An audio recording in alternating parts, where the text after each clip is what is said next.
आनंद विहार में उषा देवी की शानदार कोठी थी। वो एक फेमस समाज सेविका थी।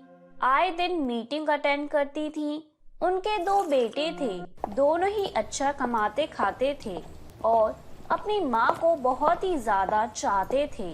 अभी हाल ही में उन्होंने अपने बड़े बेटे कुणाल की शादी की। शादी में खूब दान दहेज मिला और शादी के कुछ दिन बाद बहू नीतू ने खाना बनाया तो उषा देवी किचन में आकर नीतू से कहने लगी, बहू ये क्या फैला रखा है? तूने किचन में इतनी सारी सब्जी और इतना सारा सामान तूने किचन में क्यों फैला कर रखा है? मम्मी जी, घर में इतने सारे लोग हैं तो मुझे जितनी भी डिश बनाना आती हैं मैं सभी डिश बनाकर खिलाऊंगी तो सब मेरी तारीफ करेंगे और सबको ये भी पता चल जाएगा कि मैं एक बहुत अच्छी कुक भी हूँ। अरे तेरी तारीफ के चक्कर में तो मेरा नुकसान हो जाएगा ना। इतना सामान तुम बर्बाद करोगी बहू, तुम तो मेरा दिवाला ही निकाल दोगी।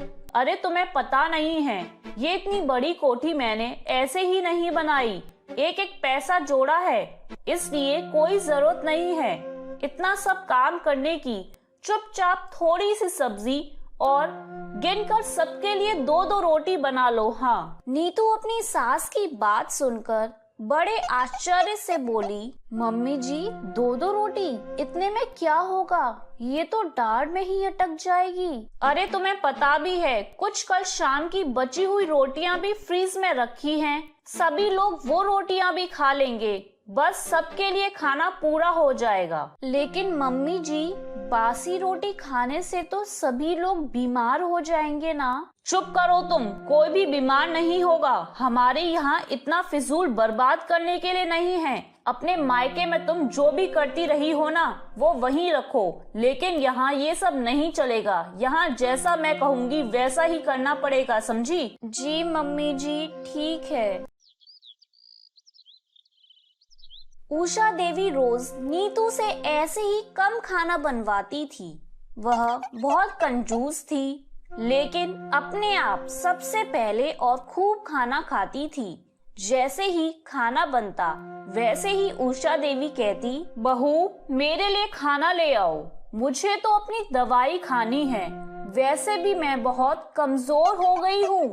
बाद में जब नीतू के खाने का नंबर आता तो वो देखती कभी सब्जी खत्म हो गई है या कभी रोटी नहीं है, तो वह मन ही मन में कहती, हे भगवान अब मैं क्या खाऊंगी, सब्जी तो बची ही नहीं, वैसे भी सब्जी में इतना कम तेल पड़ा हुआ है, न मसाले ठीक से पड़े हैं, गले के नीचे से उतरेगी ही नहीं और ऊपर से वो भी खत्म हो गई, रोटी भी नहीं है, आधी रोटी बची है, मैं ऐसे कैसे जी पाऊंगी? नीतू उषा देवी के पास जाकर कहने लगी, मम्मी जी मैं भूखी रह जाती हूँ, थोड़ा ज्यादा खाना बनवाया कीजिए। अरे बाप रे बाप, कितना खाती है तू, तो बहुत खद्दड़ है। नीतू को शर्म आ गई। अब वह शर्म के मारे कहती ही नहीं थी। धीरे धीरे वह कमजोर होने लगी। एक दिन उसे चक्कर आ गया और वह गिर पड़ी। थोड़ी देर में उसे होश आया तो उसने अपनी माँ मनोरमा को फोन किया।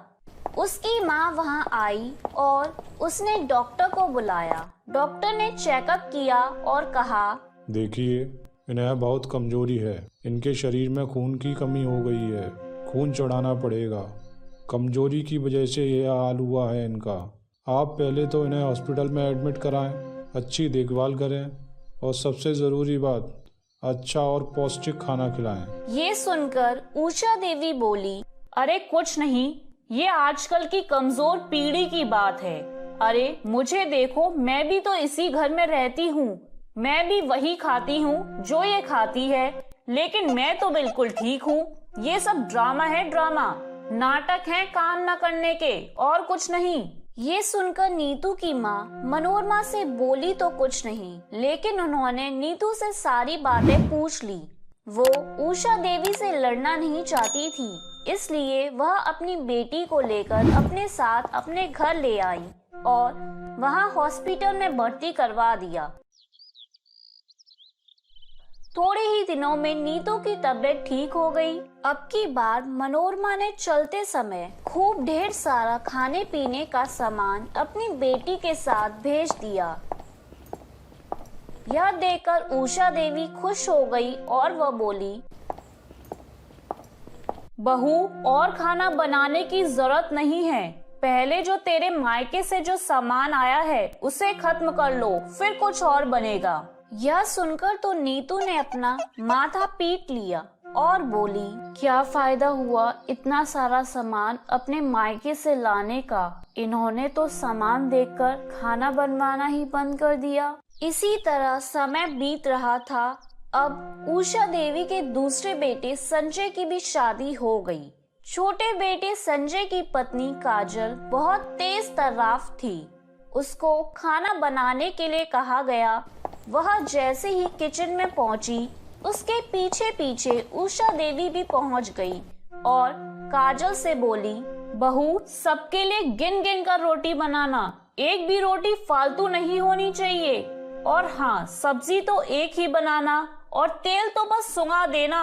हाँ, और मसाले तो बस महक के लिए डालना, ज्यादा बर्बाद मत करना, समझी। यह सुनकर काजल बोली, पर क्यों, हमारे यहाँ कुछ है नहीं, हम क्या भूखे नंगे हैं, हमें इतनी कंजूसी करने की क्या जरूरत है। काजल की ये बात सुनकर उषा देवी गुस्से से बोली, खबरदार, ज्यादा जुबान चलाने की जरूरत नहीं है। अगर मुझसे ज्यादा जुबान चलाने की कोशिश की तो मैं तुम्हें अपना सास वाला असली रूप दिखा दूंगी। हाँ, मैं संजय से कहूंगी। नीतू बोली, कोई फायदा नहीं है। संजय, कुणाल और पापा जी तीनों के तीनों माँ जी की बात ही मानते हैं। इस घर में इनकी ही चलती है, हमें इनकी बात माननी पड़ेगी, नहीं तो ये हमें घर से बाहर निकाल देंगी। यह सुनकर काजल चुप हो गई।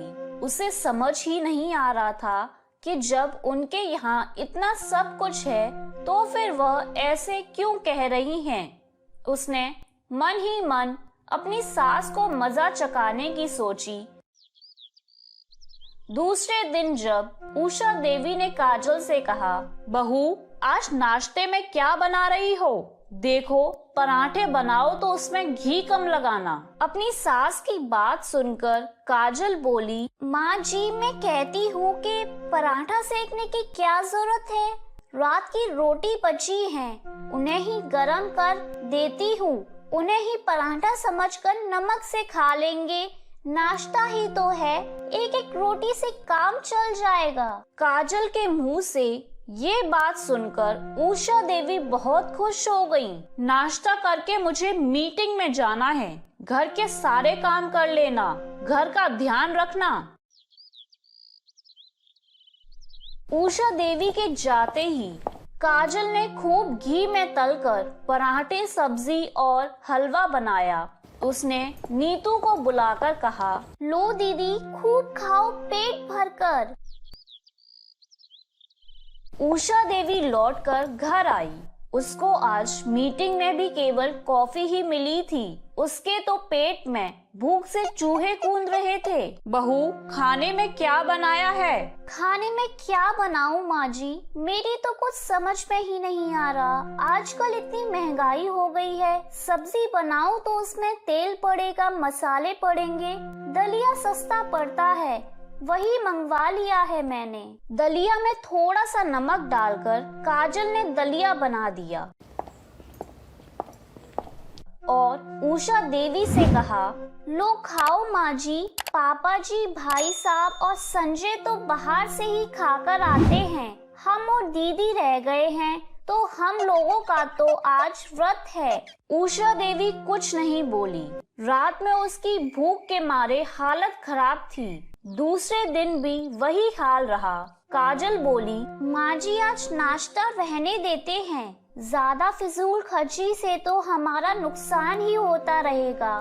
कम दूध, चाय पत्ती की चाय से ही काम चला लेते हैं। उषा देवी ने चाय पी और बड़ा बुरा सा मुंह बनाते हुए बोली, ये तो गर्म पानी सा लग रहा है बहू। हाँ माँ जी, ये हमारी सेहत के लिए बहुत अच्छा है, आज की हमारी पीढ़ी इन्हीं चीजों से तो कमजोर हो गई है। उषा देवी को आज थकावट महसूस हो रही थी। वह बोली, ठीक है, आज एक अनाथ आश्रम में विजिट करना है, मैं वहाँ जा रही हूँ। इतना कहकर उषा देवी घर से निकल गई। उषा देवी के जाते ही नीतू और काजल ने अच्छा खाना बनाया और काजल बोली, आज तो भाई कढ़ाई पनीर का प्रोग्राम हो जाए। उन दोनों ने जमकर खाया और रात के खाने के लिए अपने रूम में ले जाकर रख दिया।